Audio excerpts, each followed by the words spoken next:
Hi, everyone. This is Shirley Guzman from the New Jersey STEM Pathways Network. I want to thank everyone for joining us today for our STEM for Students with Special Needs STEMinar. A couple of housekeeping items. If you have questions that you want to ask, I ask that you save them to the very end, and you can do so by clicking on that hand icon, and I'll see you raising your hand and unmute you. Or you can also type your questions in the box on the dashboard, and we will address them at the end. So before I introduce our guest speaker, I want to provide a little information as to what the New Jersey STEM Pathways Network is. And we are a strategic public-private alliance defining and guiding a STEM vision for cradle to career pathways in New Jersey. We were established in 2014 by the New Jersey Office of the Secretary of Higher Education, and we're managed by the Research and Development Council of New Jersey and funded by the Overdeck Family Foundation. Our goal at the NJSPN is to attract, cultivate, and retain a 21st century workforce here in New Jersey, ensuring that the state remains a top global competitor in STEM industry and continues its rich history of innovation.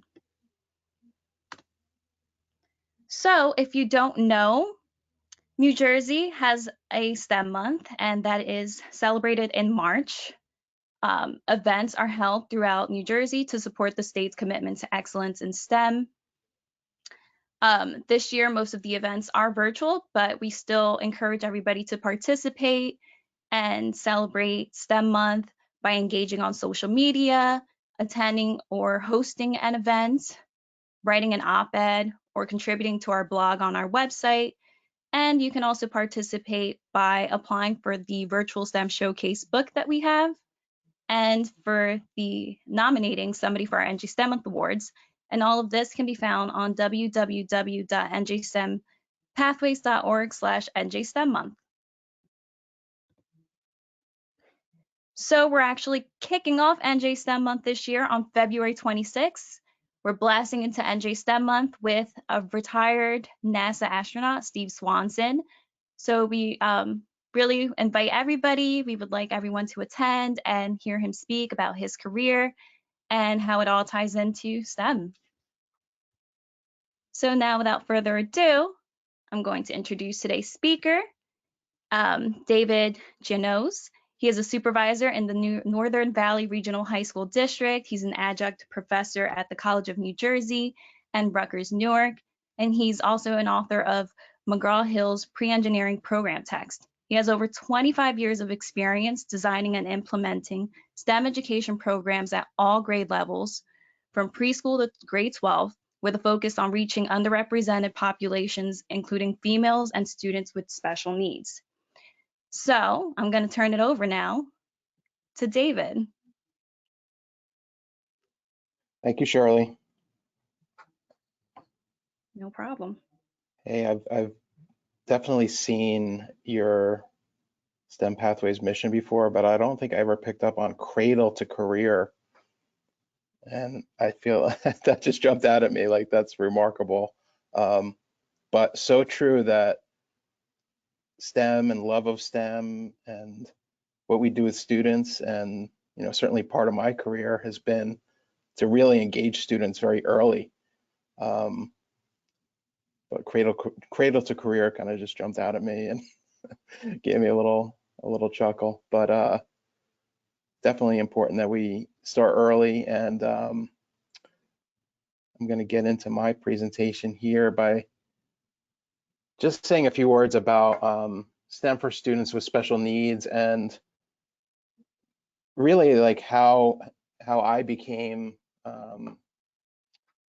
somewhat of an expert in this field. And there are two people that really inspired me to look more closely at these things. And one is Nicole Hodgson, and Nicole is a teacher here in my department in technology and engineering here in Northern Valley. And she has been teaching for many years with a collaborative teacher named Katie Doherty, technology and careers program. And I was thinking recently about the genesis of how the technology and careers program really became a cornerstone of our high school program. in terms of what we're doing specifically for students with special needs. It's a program that's offered to students in a self-contained program called STEP. And it just goes to hopefully show that we as a district, me as a professional, I've been focused on maintaining this this notion that STEM is for all students, which is something I picked up on very early in my career. We were talking about technology and technology education and understanding of technology and understanding of engineering and understanding of STEM as something that really can and should be accessible to all students. And one of the things that kind of bugs me sometimes about where I see STEM in schools is that it sometimes falls only to like gifted and talented students as an opportunity. So, but I don't agree with that. And Nicole here in Northern Valley, working with, she works with our self-contained program as well as teaches an AP course to our high school students, and a lot of what I picked up on and what I will share in this presentation is stuff that, I've talked with Nicole about and have picked up on from her, as well as my 2 cents on such topics. And the other person I want to mention, and I'll give everybody a link at the end, is Deb Cohn. Deb is a teacher at West Orange High School, and she teaches a program there for students on the spectrum with more severe needs. And again, it's a self-contained program called Adaptive iSTEM. And there's a great video that I'll share with you at the end that if you want to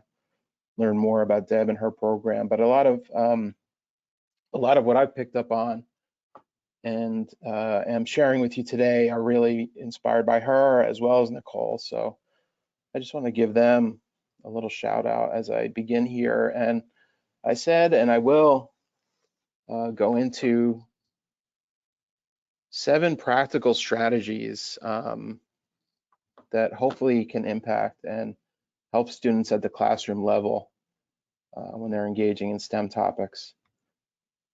So the first strategy I want to share with you today is to simplify project steps. So if you understand engineering projects, STEM projects, you probably also understand that there's a complexity to them, and that it's a lot of times students making the decisions about their projects. And where this strategy comes in is you really sometimes need to simplify the steps for the students and give them more direction in order to best serve the students with more severe special needs, let's say. So where I, in my teaching, might introduce and point students to design loop or problem solving loop that's got 9 steps for them to think about and make decisions on, it really certainly helps to kind of break those things down sometimes. And sometimes it helps a lot to reach certain students when, even though it's kind of like a cornerstone of STEM education to have students make their own decisions, that could be really difficult for some of our students. This strategy always reminds me of a saying that my son Emmett, I think it was his first grade teacher, and he would come home and say it, Mrs. Pope, she would say, "Let's eat this elephant piece by piece." And that was her way of saying, that this is a complex task and we need to, kind of analyze that together,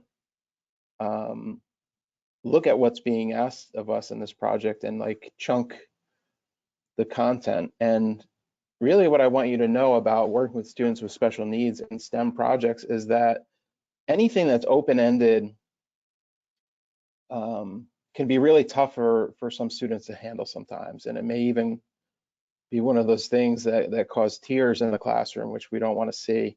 But it's more of an awareness to just know that sometimes knowing with the complexity of some of the things that we're normally asking all of our students to do,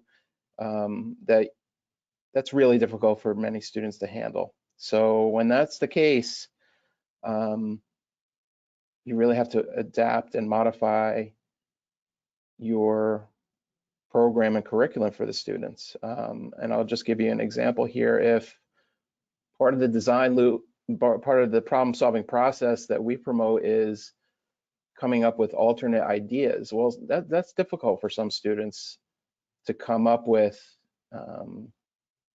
more than one idea to solve a problem. So rather than make that a mandate and maybe continue to frustrate a student, we might just accept or modify it in such a way to say, okay, you're gonna just focus on one part of the solution. So it's about expectations there, and that's been something that we've tried to do here in our program, and I think helpful for many students. Second strategy is to adapt written project resources. And what I mean by that is that when there's so much text on a page, and I'm thinking, I'm thinking about students that may be having, learning disabilities, whether it's dyslexia or something else. Just the notion that reading so much text is really difficult for many students. Strategy 2 is to be mindful of that, and wherever possible, just try to reduce any long or lengthy reading tasks for students that may be having difficulty with comprehension and attention. Long reading can be a detriment, and if there's a way to supplement the reading material that you need to have students engaging with either graphics, images, anchor charts, other ways to capture those ideas, that's a good thing. But strategy 2 is really to think about the written project resources that you might have, and just focus on anything that might be too text heavy, so to speak, and hopefully make it a little bit easier and more accessible for students to understand and engage with without that. Strategy 3 is something that I took directly from an idea that Deb Cohen and West Orange shared with me. And you see craft sticks here on your screen. That's like, I don't know, if you're a STEM teacher and you haven't done a project with craft sticks or something like that, it's just like one of those things. It's a go-to in terms of project material. But what I mean by adapting the project materials themselves, okay, so what would you use craft sticks for in a STEM program? You would use them for bridge or structure, or some type of hands-on activity where you're gonna put these things together in a truss shape and glue them together or something like that. But and this is thinking about maybe our students with more severe special needs. Sometimes color coding them can help. So if you're doing a project on bridges or structures and you're using materials, think about how you can do things. And an example of this is to color code the materials so that the students know, okay, well, which part of the structure is to be on top? Well, we're going to use the purple craft stick should be on top, and the green should be on the bottom. It's a little less daunting than just tossing out a bunch of materials that students may not know what to do with. But take that concept and adapt it to your needs and projects, and think about some of the things that that you're using in your classroom that might be better received by the students if they were either organized in such a way or color coded. Again, it's not something that maybe you would think to do with your typical student, but for students that have spatial issues or have difficulty understanding, those type of things where this can help is, you know, just a way to, you know, get them to understand where something fits in a complex project, let's say. So think about just strategically adapting project materials. The other thing I would say about project materials is that one of the other tenets of STEM education is that, you know, you want to open it up to students' creativity and ideas. And sometimes, you know, allowing too many materials, you know, becomes a detriment because, you know, without that focus and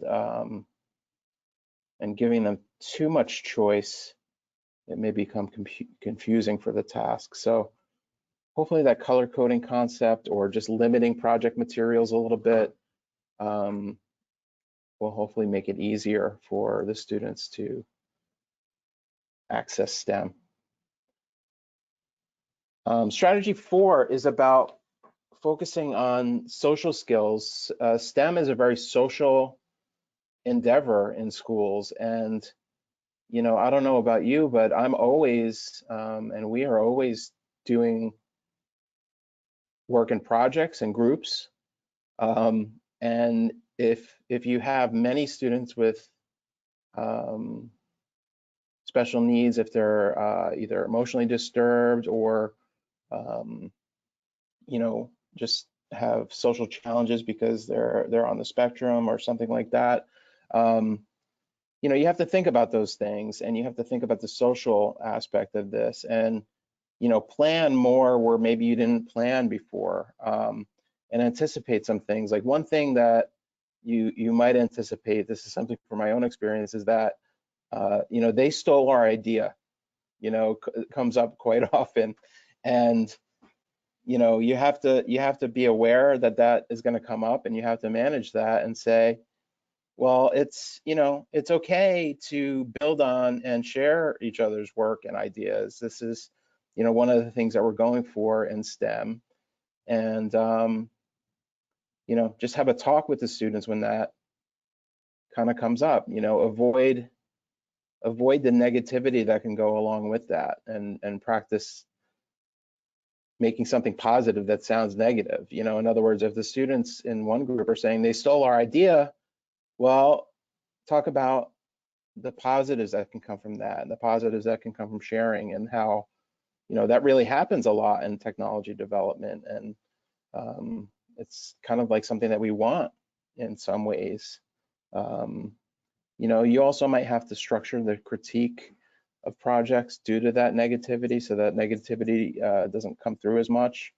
You know, something I used to hear frequently is, you know, I don't want to work with so and so because he's dumb, or you know, and you just kind of you know, have to do your best to manage on that. But it's to recognize that there is a social aspect to our projects, and there's a lot of benefits to the collaborative nature. So if we can anticipate that and respond to that ahead of time, we could still manage to keep our focus on what we know is important, and that's, you know, the students' ability to collaborate with one another, to team with one another, to get along with one another.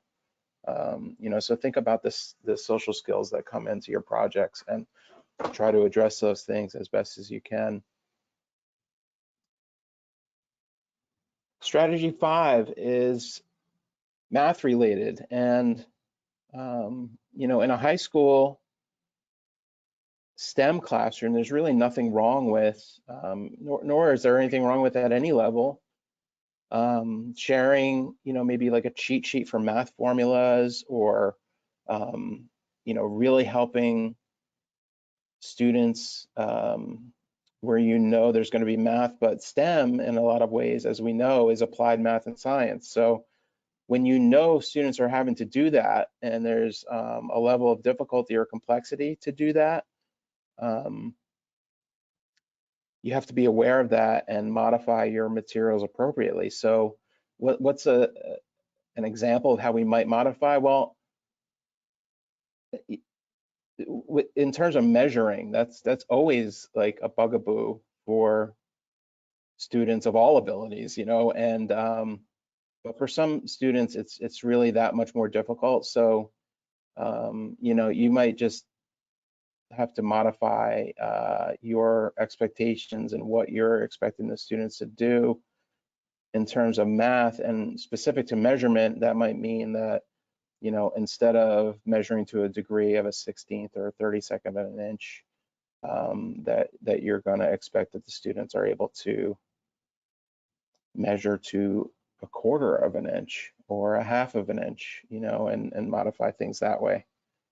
Definitely helpful to just be aware that, some students have difficulty with math concepts in general, particularly in terms of measurement. So, expect to do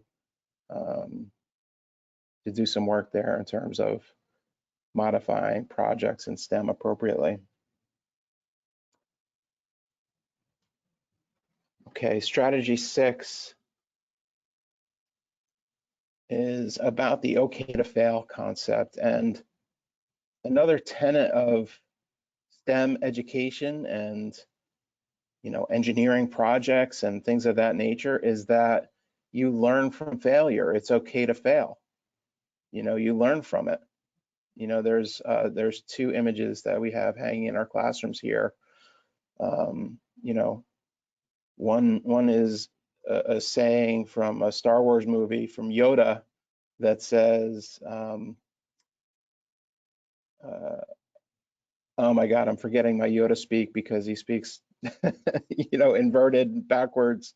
The greatest teacher failure is, I think, is the saying. So another one we have on our walls here is, it's not failure, it's iteration. And we are always promoting this in STEM education, that design and problem solving and making and building a project, it doesn't, it has a start and an end, in the sense that this is school. We're going to start a project and finish a project. But in terms of technology and engineering, it's not something that ever stops. We're always taking things and trying to improve upon them, trying to redesign them to meet different needs. And we promote this iterative process, meaning that you're going to build something, you're going to test it, and if it doesn't work, that's okay. And we're going to learn from failure. But what I want to share with you is that this concept is really difficult for students to understand, especially those with special needs. Sometimes they, and what you might anticipate, this is going to come up, in a range of emotions, from frustration, upsetness, feeling overwhelmed. But I want to let you know that if you are intending to work with students with special needs in a STEM context, this okay to fail concept is something that you might need to take like a years-long approach, in that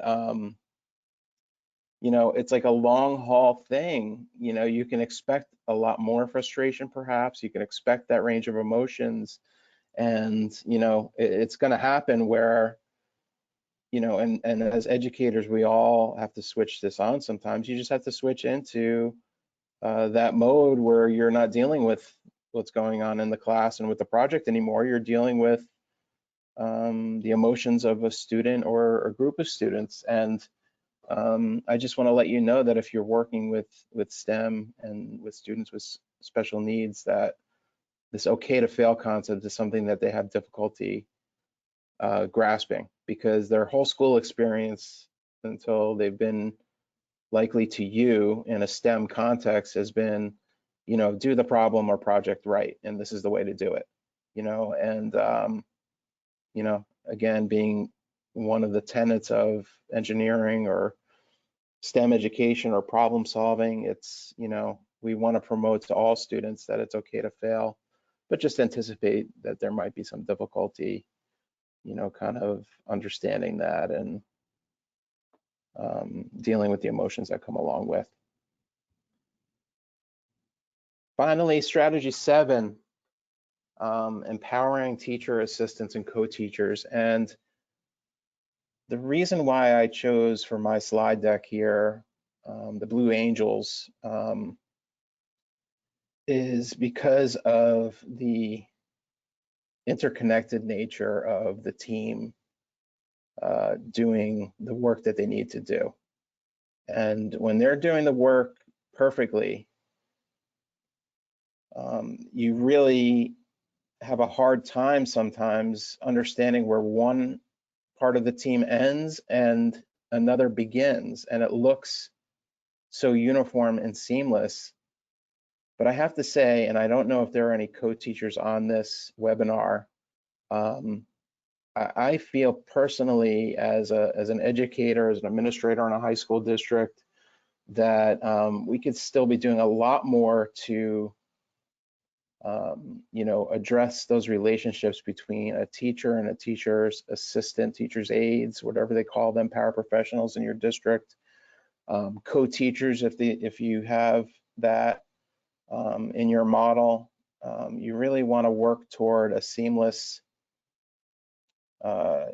integration and support for the students. And I've seen, and I've been involved with many classes and programs where there are not just one teacher's aide in the room, but because we're dealing with a self-contained class situation, there might be 5 or 6 adults in the room full of 8 or 9 students, and strategy-wise, I just want to say that the more that we can involve co-teachers in this process and help them to understand some of the things that I've covered today, where those pitfalls are, how they could support the students, that's gonna be really working toward that seamless integration of teacher assistants into the classroom setting, and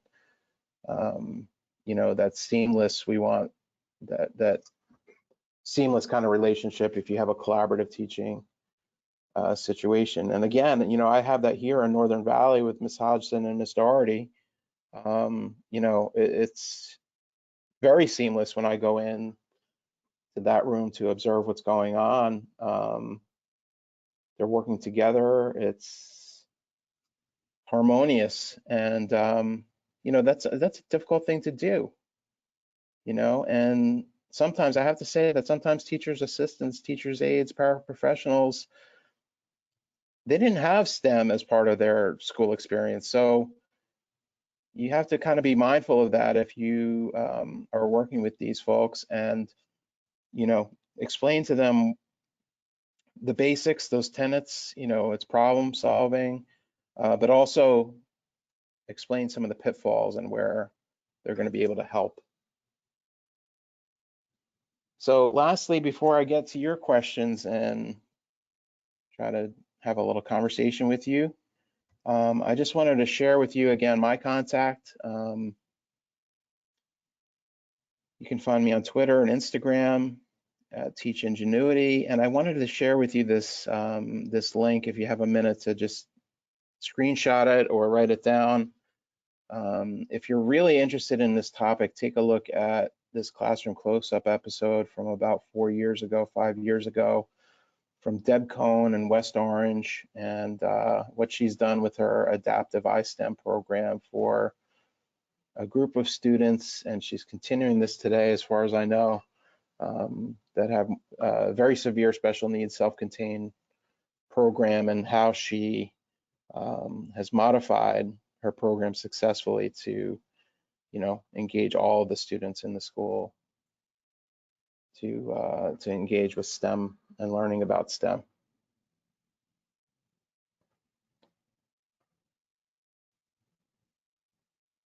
So Shirley, if you are there, Yes. Do we have any questions? So when I took my screen over, I intended to try to monitor the chat to see if anything was coming in, but I made my thing full screen and I might have missed. Oh no, that's okay. So I'm gonna check and see if anyone has questions and want to raise their hands. You can also type your questions in. Um, I thought I saw Patricia Smyer's hand go up. Let me unmute her. Okay. All right, Trish, let me know. Okay. Okay, can you hear me? Yeah, Trish, hey. Hey, how are you, Dave? I'm so glad that you were here today. I kind of had to be in and out on you because our school doesn't end until 12:30 and they weren't quite letting me go. I was trying to get off the screen. But that's a good sign that the kids are excited about school, especially during these hard times with remote learning. Um, I'm so glad you were here today. And I was really interested in what you were saying about, assistants and classroom paraprofessionals and aides. Getting the kids on board sometimes is the easier part than sometimes it is the adults and understanding exactly what STEM is. And I do have aides throughout the year, they tend to change. And I was curious if I'm doing the right thing. I tend to try to give a little bit of a training and meet with them prior to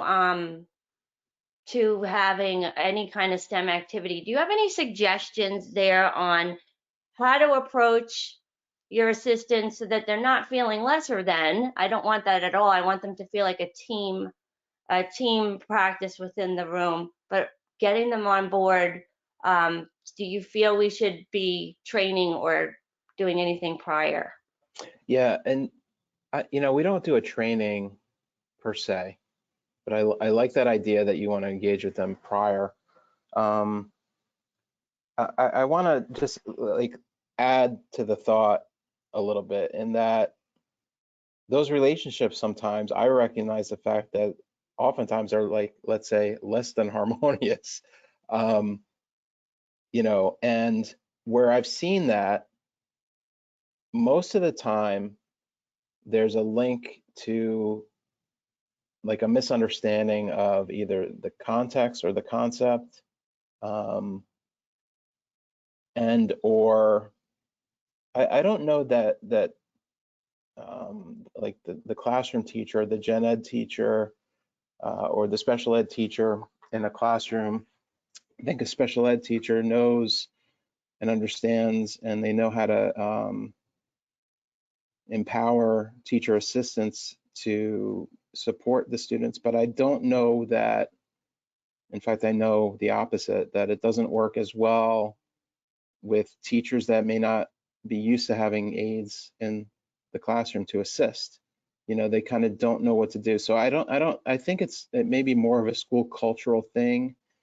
My school has done a lot to kind of relationship build between collaborating teachers and collaborative sections, as well as a lot to make sure that people understand that they can and should give direction to some teachers. But of course, the approach of, I think the key to that is just if you could relay that, hey, this wasn't part of my school experience either. This is new. This isn't algebra, chemistry. These aren't things that we experience and I had to learn. I think those things sometimes help those relationships. I know myself, I have sometimes to just explain the noise level is going to be different within the room, Yeah. and to sometimes back off. I noticed personally that a lot of the accommodations that a student may need just for math or just for language arts, if you give them the option of the task and the role that they're in, I see them flourish outside of those accommodations that they thought they needed tend to go away when we let go a little bit. And I that's just some advice I tend to give, whether it be special education teacher within the room or my assistant, is to don't be afraid to step back and see if it maybe they don't need as much assistance as we expect, and to allow that noise level to rise in the room, because it may not be nice to the next door classroom, but sometimes the noisy room is the most learning. Yeah, So so aside of the noise thing there, Trish, what you're saying, what's kind of jumping out at me is that you're talking about a group of professionals that have been told that they're there to help these students. And, you know, the way that we help the students sometimes is to, you know, really give them clear directions about what to do next. And it's been my experience in working with paraprofessionals in STEM classrooms that sometimes they do a little bit too much even. So, but again, I don't think there's anything wrong with just reminding somebody that, let the kids do, there's not one right answer to this. Let it be the kids that give you the direction and then help them implement their idea. I feel like it's like a mindset I agree with that. change. Open communication with the children. I try to pull them when I can without anybody noticing aside to make sure they're comfortable with their role, so that there isn't that hovering of an aide, so that they're so confident in what they're doing that it's an easier job that day for both of us. Yeah. So Yep. I appreciate it. Thank you so much. Sure. Okay, so now I see that Lauren Shohan's hand is raised. So Lauren, I just unmuted you. Hi Dave, how are Hey, you? Lauren. I loved all of your strategies. I think they were really like concrete. And I was just thinking about your like adapting materials and, just to think that even the students who aren't severely special needs, who get into STEM classrooms, who have like ADHD and things are just so difficult for them to organize things around them, like how, and with the environment being so sensory overload with sound and people moving around, also how can we like adapt our classrooms for like the sensory needs. Like I just think about how there's in theater there might be a sensory show that the theater might throw on, or I don't know if I really have a question. It's just more of like just idea that I was thinking about, that how we can help kind of adapt our environment too for that sensory overload. Yeah, and I think I wouldn't want to. I understand what you're saying, and I understand the connection between like autism, Asperger's, and how sensory students must feel when they're in this different classroom environment. So it's tricky. I want to say it's tricky to, you don't want to temper it too much because it's a rich learning environment, but we should definitely be aware as the professionals in the room that may be a challenging environment for the students. I wonder if sometimes, how if there's ways to like give students a tour before there's like a large group. Like a lot of STEM teachers in high school, we get students who maybe have a paraprofessional, but we don't also have a inclusion teacher in the classroom, that we might have, these elective courses might have less teachers in to support that. Maybe some of our more severely disabled, special needs students would need, a tour ahead of time or something. Yeah, good, definitely good thought. Because the other thing that can be intimidating is all the stuff around, the tools, machines, if you have that. Yeah, definitely a good idea to have some sort of tour, maybe a virtual tour ahead of time if it's like a beginning of the school year question or something. Oh, that's good. That's a good idea, like a virtual, just a video that you could post ahead of time and like send to parents or something. Sure. To share and talk to their kids about. Thanks. I love these ideas, and I'm definitely gonna check out Deb Cohen's stuff. Thank you. For sure. Thanks, Lauren. Good to hear from you. Nice to Okay. hear you. So we have another question coming from Purvik Patel. I've unmuted you. Hey Dave, how's everything?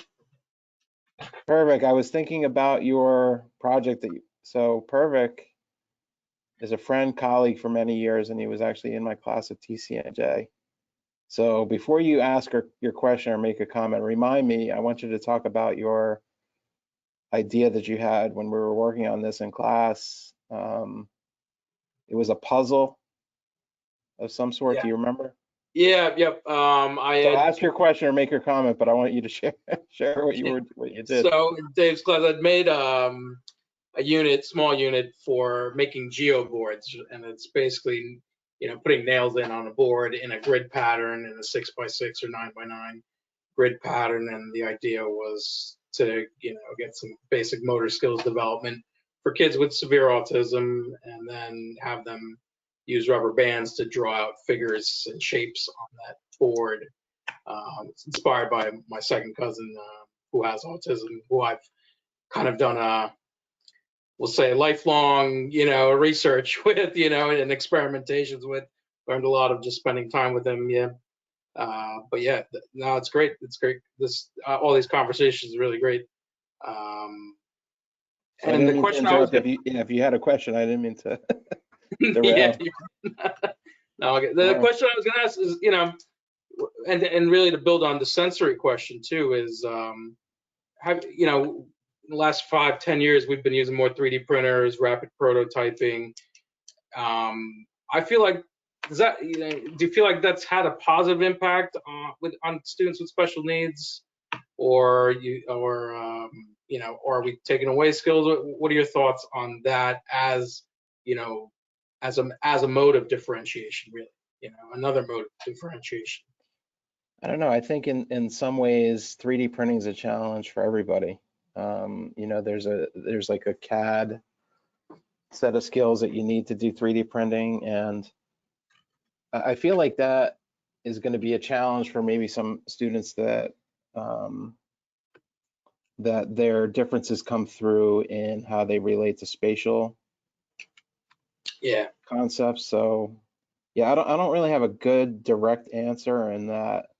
I haven't had that situation practically, but that's what I would connect with. I would connect the 3D printing with the spatial concept. So if it means that a student that doesn't have as many challenges maybe can express him or herself better, through a drawing or a model or a design, that's great. But if it also may mean that students that have difficulty, visualizing things. I could remember working with students with special needs that weren't even identified. They didn't have IEPs. This is maybe 20 years ago in my career. And you could see when they did drawings that they had difficulty really kind of translating what may be in their mind, or maybe it looked differently in their mind than it would to me. And that would come out on paper. So I'm wondering if there's like a parallel here, like 20 years later, that, those things, or the lack of the ability to do that, maybe comes through when doing those activities. But in the sense that it's just another tool around, I don't know if we're losing anything. We may be losing the opportunity to keep the kids engaged with tools and machines and, other things, but I just think of it as something new. Okay, cool. Just thought I'd ask a question. Cool. Yeah. Spatial. Yep. Definitely. Thank you. So we have questions in the question box. Albin Biba, he wants to know, how have your teachers been doing STEM remotely, and how do you increase teacher buy-in to do remote STEM activities? So what I've seen and again, I'm in a high school setting, is a lot more focus on CAD and a lot more focus on like virtual stuff like Tinkercad. We use Onshape. Tinkercad is a good resource for virtual stuff. I'm thinking of our woodworking program has probably been the most challenged to like carry on something related to the curriculum, being that the students here couldn't work with the tools and machines and make projects physically. So they've carried on learning about tools and machines, but they're doing that maybe through Edpuzzles and things. We found some pretty good resources in Edpuzzle, pre-made stuff that was helpful. So I hope that helps you a little bit in terms of direction, but I feel like I've seen a heavier emphasis on, the CAD stuff, the stuff that you can do virtually, but we're fortunate enough to be a one-to-one school district here for many years. So that's been a little bit more seamless for us to kind of switch to that mode. But I'm worried about when we're out of this, right? And we're looking ahead now at a year or two from now, being back, quote unquote, back to normal. Well, we're going to have like almost 2 years lost in terms of the ability to do what I think are the greatest things that we could do with STEM, and that's the making and doing part. So in a high school sense here, I'm worried about what we do with students when they come back in. I'm gonna need to spend some time with them, giving them refreshers on, how to use the tools and machines around, how to use the laser cutter, stuff like that. If that didn't answer your question, just if you could type some more or do a follow-up, that'd be great.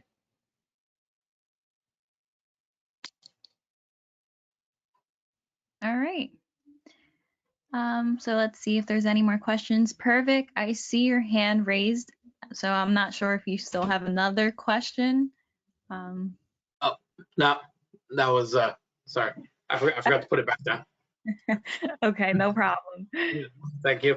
Uh-huh. All right. So I think that's it, David. No more hands, no more questions. So thank you again for being today's host. Sure thing. And I My will pleasure. be sending everyone the recording to this seminar. Any resources, David, that you want to provide, I can send as well. And if you can send me the PowerPoint slide, I know I've gotten a few requests for it. So Yeah, will do. that's it. All right. Well, have a great day, everyone. Thanks, Bye-bye. everyone.